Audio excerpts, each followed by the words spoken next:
Hello again, you're live on Metro Television and this is Newsnight. I am Ignatius Anom. The Lebanese ambassador to Ghana has called on the Ghanaian youth to actively participate in the deliberations of the Sustainable Development Goals to whip up interest by various governments. His Excellency Ali Halabi made this call at a seminar on Sustainable Development Goals right here in Accra. Were mostly media and law students drawn from various tertiary institutions in the country, some of whom are beneficiaries of the Lebanese Community Scholarship Scheme. The social change cannot be achieved when all hands are not on deck. And for Ghana to achieve these substantial development goals, citizenry participation, especially on the part of youth, is a key factor. A youth advocate, Richard Jikunu, noted that the Sustainable Development Goals, if signed, will have a positive impact on the youth. This is going to drive the next development agenda for the next 15 years, and a lot of noise is being made about the Sustainable Development Goals, and it's up to us as young people to also know about this so that we keep our leaders accountable. Some participants shared their thoughts. The more we talk about it, the more people hear about it, the more we keep repeating to ourselves, the more we are likely to take actions to further the cause of whatever we are talking about. If there are specific timelines, then we know you can hold the government accountable for that specific one.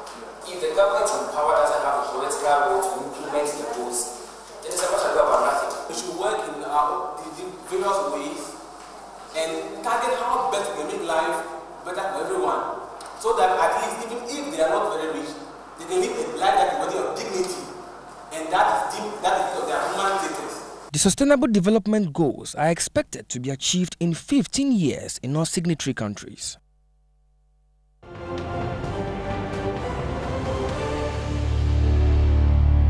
To this, for instance, then we should see an improvement where Ghana could say, okay, each year we want, or each democratic year, after each 4 years, we want this number of women in parliament. They are stable.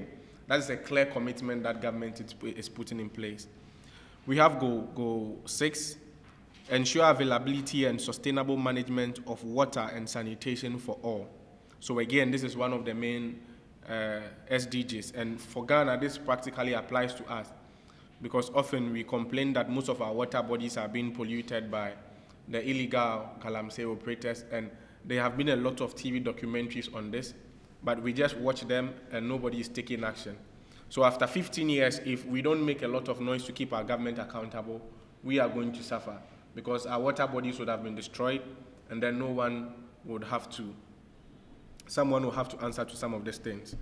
Then we have goal 8, that is to promote sustained, inclusive, and sustainable economic growth, full and productive employment, and decent work for all. So again, if our government appends its signature to this goal, this is one of the things it should be looking at. And one key thing that came up out of some other meetings was that each year, our government keeps saying, we all hear, they come on radio and often say, this year, government has provided 10,000 jobs in the youth employment. There have been 20,000, but this does not reflect in the number of unemployed young people. So every day we hear that government has put in youth in ICT, but still the unemployment rate keeps increasing. So what is the link between the jobs government is creating and the unemployment rate which is coming up? Because if there's more jobs being created, unemployment should also reduce, but unfortunately we are not seeing this. Then we also have goal 9, which is to build resilient infrastructure, promote inclusive and sustained industrialization, and foster innovation. So this is also one of the goals. Apparently not each and every goal here that we can hold our government accountable on, because at the end of it, we'll also talk about the national development strategy, because each goal here, even when the UN finally adopts this goal, it doesn't mean when you should come back to your country, everything here you should go by it. You go by it according to your national plan. So if, for instance, Ghana in our national plan for the next 15, 30, 40 years, we don't plan on doing anything in terms of infrastructure or factories, then it will be a bit hard for our government to implement some of these things. So goal 10 talks about reduce inequality within and among countries. And this particular goal is stressing on especially the global powers, because often they make a lot of input into these policies. Often they are the ones exploiting most of the developing countries, and they still want to hold us accountable. So this one is particularly to them, that we should reduce inequality within and among countries. And most of them have actually pledged a certain amount of money to be given to some developing countries so that that inequality is reduced. Because we all know the amount of money some of these developed worlds are taking from Africa each year, and yet they pump very little back into the country.